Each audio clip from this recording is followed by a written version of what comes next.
So, when I was born, my parents held one committee to make sure that what they want to name their daughter has this following characteristics. 1. It should be unique. No one in the history of mankind should have this name.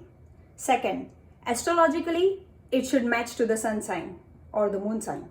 3rd, numerologically, each letter has its own number. When you add the sum of my first name and last name, it should come exactly equal to my birth date, which is 16/6/1993.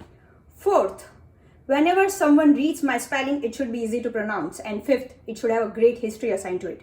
And finally, they came with a name, Ishwaki. And no doubt why I'm so proud of my name. But humans are never content. They always have a disappointment left. And so I had a disappointment for my parents. And I would convince you why. If you see the pattern in the Indian names, every name has a meaning. So if we take Sujata, her name says that one who brings luck. If I go and see my friend's name, Mati means Buddhi, I believe. Dhruv or Dhruti means determination. Shaili means style. Naisargi means nature. Then what is the meaning of my name? I was very disappointed that I have such a great name, but no meaning.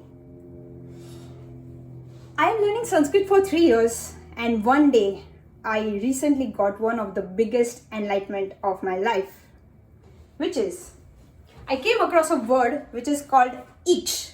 So if you see, I hope it's visible, ish, which is derived from ich.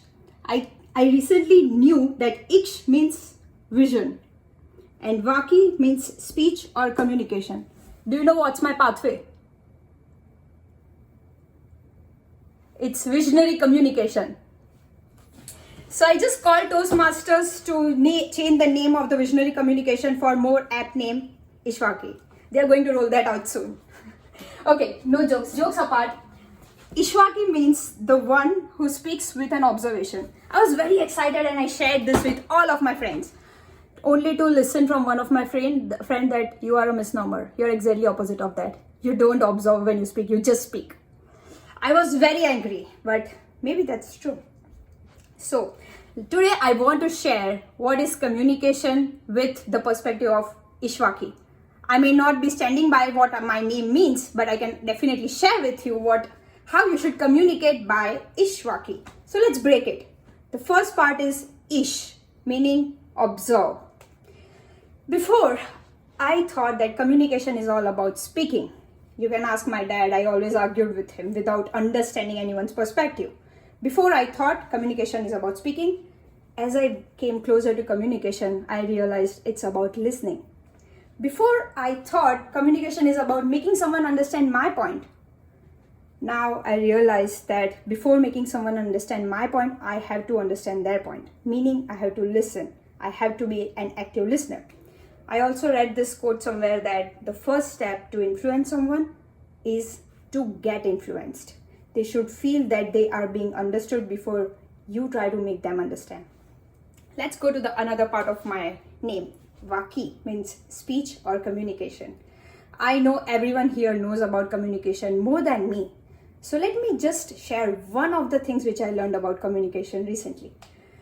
There's a term called holding space in psychology, which what it means is you donate your ears and heart to someone without any judgment. You let them be their true self, however difficult it is. And you're just there for them without any judgment. I would like to share one of my experience which will help you understand what does this mean. 5 years back, for some of the reason, I stopped talking to one of my friends. Let's call that friend J. I gave him all the hard times and I was very rude to him. Usually I'm a nice person, okay, don't judge me. But there was an exception. I gave him all the hard times and I gave him all the reasons to hate me. But he never gave up. For 5 years, he didn't give up. What all he did is, with all the ways he can communicate me, he just gave me one message. That friend J is there for me, whatever I do. Whether I keep him at the last of the priority, I gave him all the reasons to hate. I thought he'll give up, but he never gave up. And finally, I gave my friendship back to him and I'm friends with friend J right now. But he did not punish me. Thanks to him, he did not punish me. But life has its own way to what goes around comes around, which is called karma. And then let's name friend X. And whatever I did to friend J, I experienced same with friend X. And I had biggest realization and biggest learning of the communication in my life.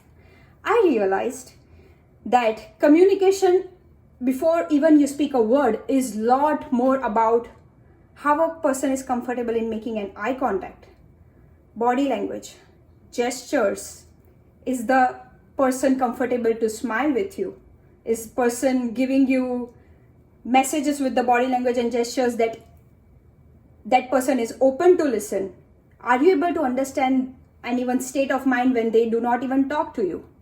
When you pass on this matrix of eye contact, body language, gestures, listening to them, state of mind, what are their state of mind? Only then you can reach to the stage where you actually speak. Then you start saying hi. And are they comfortable in telling you hi? Are they comfortable in telling you how are they doing? And after you clear out all these phases where you face success, failures, and all the crooked adventurous ride, then you can go to the conversation. And throughout all this time, I was holding myself patiently because I know I had a hope. And friend J role model, and if he can get his friendship back, why can't I? And guess what happened? Back to the Toastmaster.